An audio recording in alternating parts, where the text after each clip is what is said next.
So, ayan guys, we're home and actually ang pinunta namin sa Jensan is birthday ng mother ng girlfriend ng kapatid ko na pareho silang nasa Dubai and umuwi siya kasi birthday ng nanay niya at nagkataon din na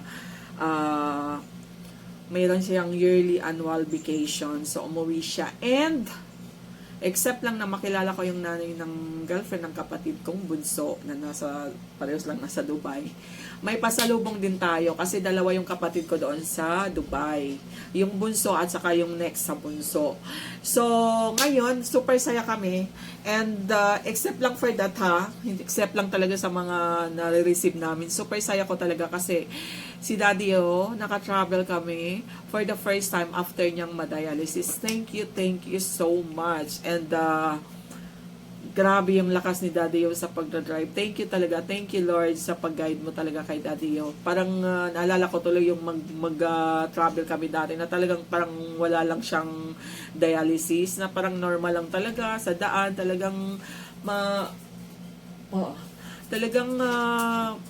lakas ng takbo niya, mamamanage talaga niya. Although, with all my prayers talaga na i-guide yung aming travel. And then, syempre, parang nanginginig din ako sa kaba din, hindi galit, sa kaba na talagang, sabi ko, Lord, kasi syempre dialysis na siya, not unlike talaga yung normal lang na dati. And Jensan, from Davao to Jensan, pwede naman siyang i-travel 2 hours and a half. Pero syempre, mga traffic, binilang na talaga namin 4 hours. So, ayan, i-reveal ko na kung ano yung pinunta namin except sa birthday kasi na-meet ko naman yung girlfriend ng kapatid ko last year. Pumunta din siya dito sa bahay.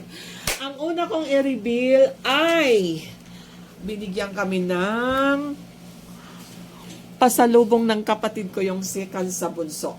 Ito, kasi ito lagang hiningi ni Daddy magaan to guys. Makapal lang to tingnan pero magaan. This is from Dubai.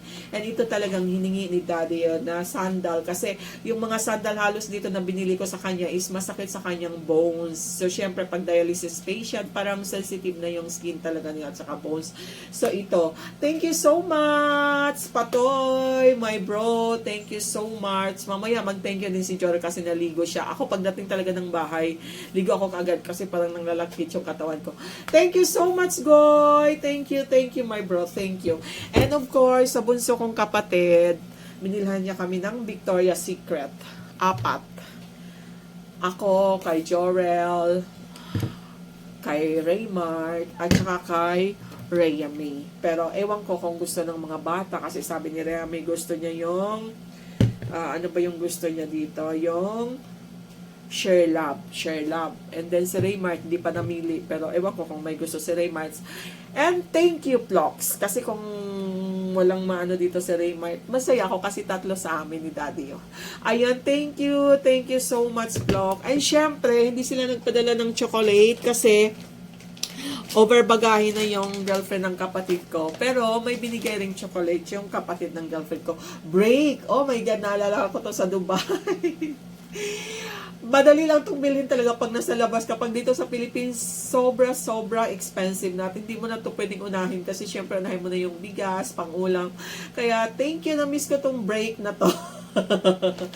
And meron tayo pang Adore. Ayan, na chocolate. Thank you, Aya, my sister-in-law to be. Ayan. Thank you dito. Thank you sa lahat ng mga pasalubong nyo. Thank you. Ayan. Thank you so much. Thank you. Ayan. Thank you. We are blessed. Thank you so much. And lagi kayong mag-ingat yan sa Dubai. And hopefully my bros, makauwi din kayo next year para magkita-kita tayong magkakapatid lahat. Ayan. Thank you so much. Bye-bye. We love you. Ingat kayo lagi dyan, Plox and Goy. Thank you so much. Bye-bye.